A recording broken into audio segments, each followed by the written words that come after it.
For my final presentation, I'm going to be talking about cannibalism and love and how that is represented through the movie Bones and All, specifically the final scene of the movie. So just like an introduction, Bones and All is a horror romance about two cannibals who fall in love while embarking on a journey through rural America. The final scene of the film depicts Lee making Marin eat him. He says, "Just love me and eat, bones and all." I chose this scene because I just feel like it truly captures the message behind the film. And just like the topic in general about cannibalism and love is just very interesting to me because that kind of representation is so gruesome, yet so it's like such a beautiful way to depict an all-consuming love. So this is just the clip of the final scene. We can't call an ambulance, Lee. We can't let anybody in here. We're just gonna go. Come on. I want you to Come on, eat Lee. first. I want you to eat me. No, I want you to eat. I'm not gonna eat him. No, I want you I to don't eat. want to. I want you to eat me. I want you to eat. I want you to feed. No. I want you to eat. No, I I don't want want you to do it, I Mary. can't stop. You're No, done here. no. I want you to do it, Mary. Lee, stop. No. Bones no, and I all. can't. Stop. No. Beautiful. No, stop. Let me out. Let me out. Let me out. Just easily, No. right, love? No. Just love me and eat. I think you always had a feeling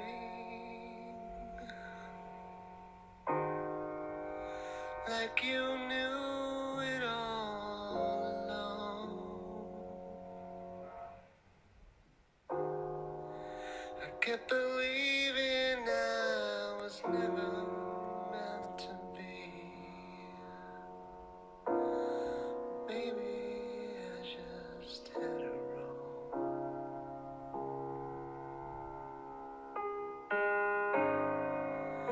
In a world that isn't ours, in a place we shouldn't be, for a minute, just a minute, we made it feel like home.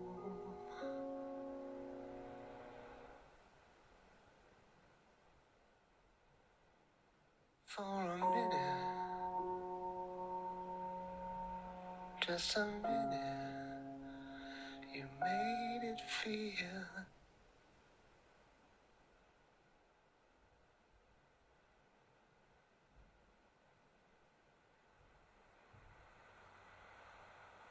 So the piece of scholarship that I am connecting this cultural object to is Simon and Gagnon's sexual scripts.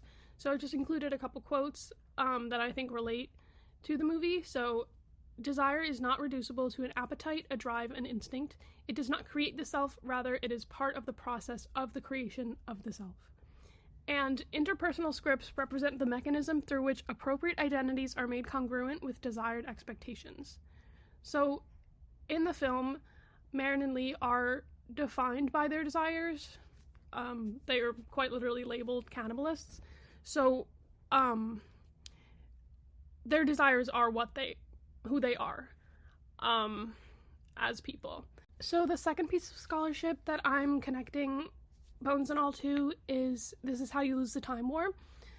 Specifically just because of the language that is used to describe how deeply rooted Red and Blue's love is for one another. So that's the main similarity I noticed, is the language. They use like carnage, hunger, stuff like that. And then they also, Red and Blue, used physical pain to express their love. So for example, like the bee sting, and of course Marin and Lee's expression is through cannibalism. So it just kind of goes to show how they use physical pain to express love. And then at the end of the novel and the movie, eventually one causes the other's demise. So my argument for this cultural object is that Bones and All provided a new perspective when it comes to deep love and desire. With cannibalism being a metaphor, it shows how carnal their desire is for one another, and it depicts the feeling of an all-consuming love and just how deeply it can run between two people. Cannibalism, of course, is morally wrong and, illegal and honestly really sick, but the director put such an interesting twist on something so vile and turned it into something beautiful. So my thesis is Bones and All is an excellent example of cannibalism being used as a metaphor for deep, all-consuming love. By using Simon and Gagnon's sexual scripts, we see that Lee and Marin's desires challenge the idea of love and attraction written into society. So the context in which this cultural object is placed, I would say it's within the discourse of the physical aspect of eroticism, and how far someone would go for the sake of love. So, of course the story is, like, fictional, but just, like, the metaphor being used in that way, just, like, shows us how it's the deepest form of love that two people can feel, like, wanting to be a part of each other. So the movie just makes that deep feeling of desire tangible for the audience. So to conclude, the use of cannibalism to depict Marin and Lee's love represents the deepest form of love, a genuine acceptance of one another. Their desire is so strong that the only appropriate metaphor is to literally consume one another. While we may feel this in an emotional sense, Guadagnino materializes it for audiences to grasp.